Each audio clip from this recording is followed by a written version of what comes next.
Wow, Miss Christopher Min, ang ganda po ng sinabi nyo.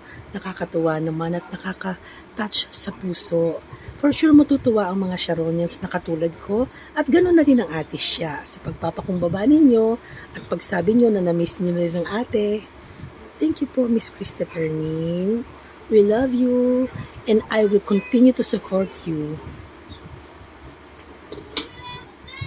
Salamat sa pagmamahal sa ate siya. Nasaktan si Sharon sa mga binitiwan ko dito sa Showbiz Now na ang dahilan kung bakit nga siya nagsampa ng kaso. Pero umiiyak siya nung isampa niya yon. Totoo. At sinabi niya, ayoko kong gawin ito dahil mahal ko yung tao. Sabi niya, alam mo, isang araw magkikita rin kami dalawa. Ayan. Dalawang bagay ang mangyayari. Pwedeng magtitigan muna kami at ganon. Anak, sasabihin ko naman. Pero yon magtatapos yun sa pagyayakap ng maigpit. Kasi pareho namin hindi gustong masira ang isang matagal ng relasyon na pareho naming pinaghirapan. Ano ba na may sabihin ko na, Shawi, kahit ngayon, pwede kong sabihin, humihingi ako ng paumanhin kung nasaktan kita dun sa mga sinabi ko. Ibig sabihin, hindi ako perpekto.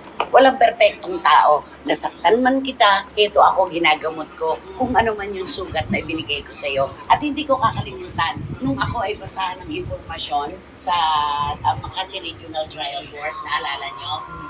Diba? Siyempre, nag-plead ako ng not guilty, di ba? Nung paglabas ko, nakayuko ako, may kumalabit sa aking kaliwang balikat. Pag-angat ng ulo ko, Senator Kiko Pangilinan.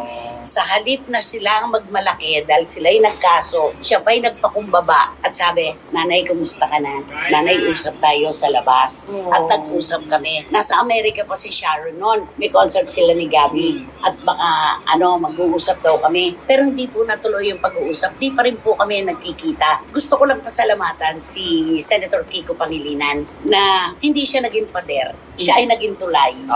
Ganun dapat talaga, di ba? Kailangan talaga may mamamagitan pa. Oo. Naalala ko lang kasi sa Lunes ay mag-uupa na sila ng upuan sa Senado. At gusto kong sabihin ang salitang maligayang bati dahil hindi siya pinagdamutan ng boto ng ating mga kababayan dahil alam nila na may magaganap sa pananalo ni Senator Kiko.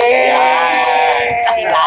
Basta kay Sharon, namimiss ko yung pag-uusap natin na minsan nagtatawanan tayo, halakakan, minsan nagkakaiyakan tayo. Yung pagiging anak na hindi ka man nagmula sa aking sinapupunan, galing ka sa puso ko at napatunayan ko na sa'yo sa maraming pagkakataon na mahal kita at minahal mo rin ako.